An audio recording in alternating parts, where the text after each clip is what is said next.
It's another episode of Entrepreneurs on Fuego. We're documenting the journey of incredible entrepreneurs, and we're leaning back today.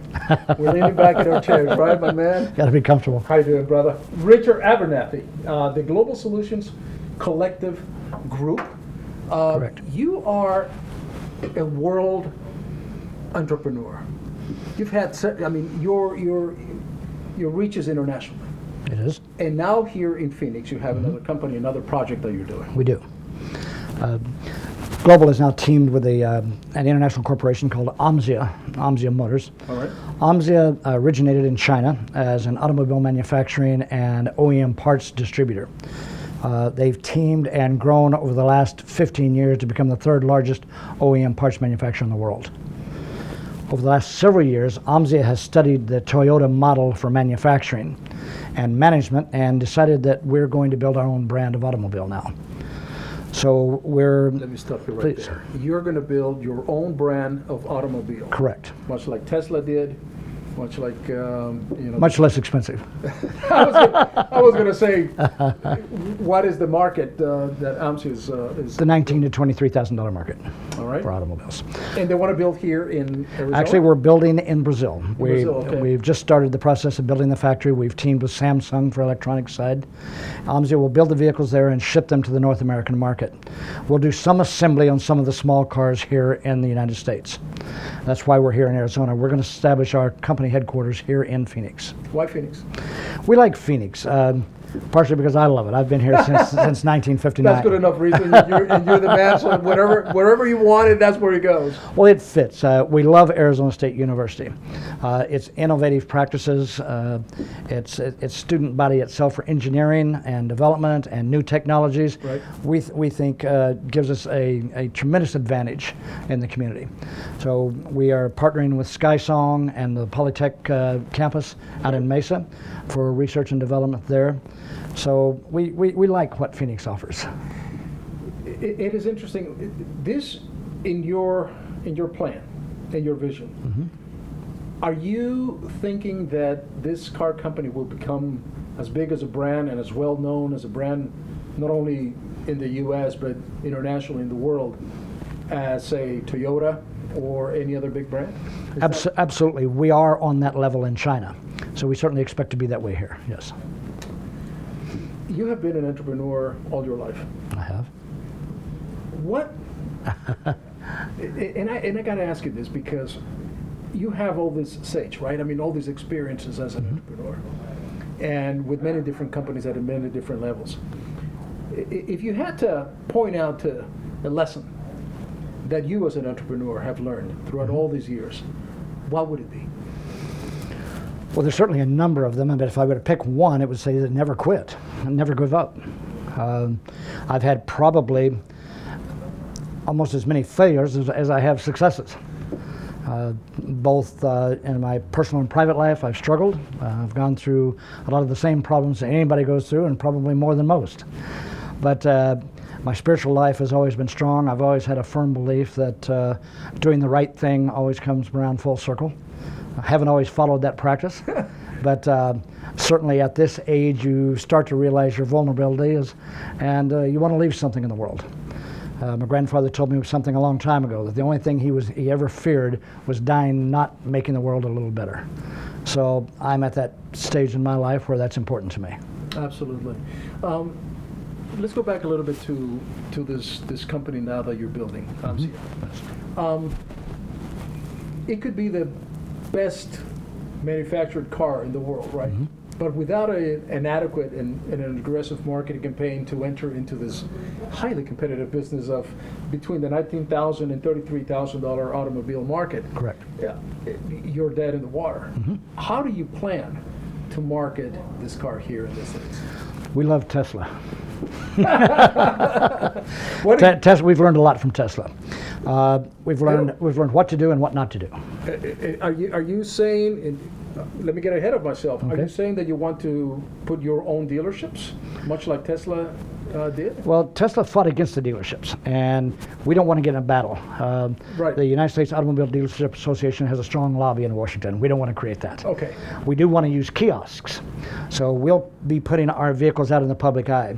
OMSIA has been building and partnered with Zhengbing, building BMWs, the 5 Series BMWs for years. So BMW engineers, Mercedes engineers have come on board. They're helping build the factory, so our cars will be of that quality. So we expect to use kiosks. We will establish dealerships all throughout the country. That's where the cars will be shipped to. They'll handle the maintenance. One of the things that Dealerships owned by AMSIA? No, no. Or independently? Independent dealerships. All right. One of the things we require is all maintenance personnel, all engineers that are trained on the cars to provide maintenance are all veterans. That's a requirement that we have in order for a dealership to be able to work with us and have our vehicles on site. So that's something that we want to do. So we're excited about that. You just had a gentleman on, Clark DeHoy from Arizona Corrections. We want to work with inmates as well. That's very important to us. We feel like there's some tremendous opportunities there. So we want to take advantage of those. We do some work with St. Vincent de Paul and their program right now with people that are coming off the street and getting their GEDs and then looking for jobs. I work with their Never Give Up program over there. So we're real happy to work with them, and we feel strongly that a lot of the people that come in out there just need a second chance and need an opportunity and need to see a way forward. When you bring this automobile over here, and I recall, this is not so long ago, when the Korean automobiles entered the U.S. market. I thought, these people are crazy. Who's going to buy something that I can't pronounce? Hyundai? So did most mechanics. Yet they've carved an incredible market share here. Automobiles of the year, best engineered cars of the year, absolutely. Is that what you plan to do? Yes, absolutely. Absolutely. And you think you can? That's why absolutely. Is it a good looking car? Oh, it's a beautiful automobile. We have 4 or 5 really, really attractive automobiles in the market right now. Yes. We're excited about the brand. Excited about the brand name and the car. The moment you talk about what the car looks like and everything else, your face just lights up, man. Well, it's exciting because we can set our small Selvo SUV right next to a BMW X3, and they're every bit as nice looking, and with about a $30,000 price point difference. Wow. Why is it? I mean, if you have that kind of attraction, why the huge price difference? Because we're looking to establish a market segment. These cars won't always be that low. But for the first 3 to 5 years, we'll keep in that market to establish a brand to show what kind of a quality automobile, much like the Korean cars did. If you remember when they first came in, they came in at a very low price point. They just undercut everybody, and they were good-looking cars, reliable cars, great reviews. I mean, J.D. Powers. I mean, just every review, just top of the line. Absolutely. You have to show the market that you are quality, that you are producing a quality product, and that you will service that product. So that's what we will do for the first 4 to 5 years in that area, and then eventually we'll build a higher-end automobile. VW is a big producer of automobiles in Brazil. Yes. And also in Mexico. Are you eventually looking to come up north a little bit more and to establish a plant either in Mexico or here in the United States? Or probably not in the automobiles, but we are in agro-machinery. We also manufacture agro-machinery. So we're looking at Mexico right now for manufacturing the machinery there and bringing it here to Phoenix for assembly. Why is it that, and probably the answer is obvious, but what do we need to do? Let me ask you this way instead. What do we need to do in order to bring that manufacturing here to the United States? Or do we not care since we've become a different type of society now, more of a consumer and technical society? Well, we definitely need to care.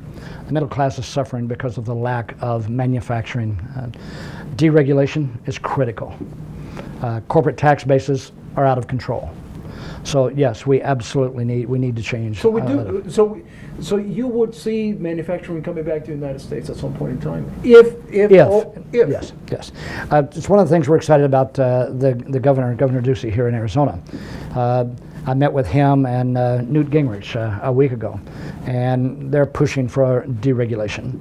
And now understand it has to be responsible deregulation. We want to live within the confines and the structure of good, solid environmental restrictions, concerns. They have to be there. Right. But at the same time, we are so regulated today that corporations just can't, they absolutely cannot survive economically. And in order to compete with the world market, you're almost forced to take your plant overseas. We started building a model 20 years ago that was built around technology. And while it's a great model and we still compete with anybody in the world Right. in certain areas of technology, we've lost that touch and what keeps us and what binds us together as a nation. And that is working together and creating things. When are we going to have a little peek of the car? Probably within about 6 months, we'll start putting a few models on the floors of some of the shopping centers around the city here, and start letting people kind of get a taste and see who we are, what we are. Well, I tell you what, when you have it before everybody else sees it, please come back to the show, because we're going to show it right here first. We'll bring it here, and you can take some films, and you can even take a ride in it. There you, I love that, Richard. Thank you so much. With that, we're out.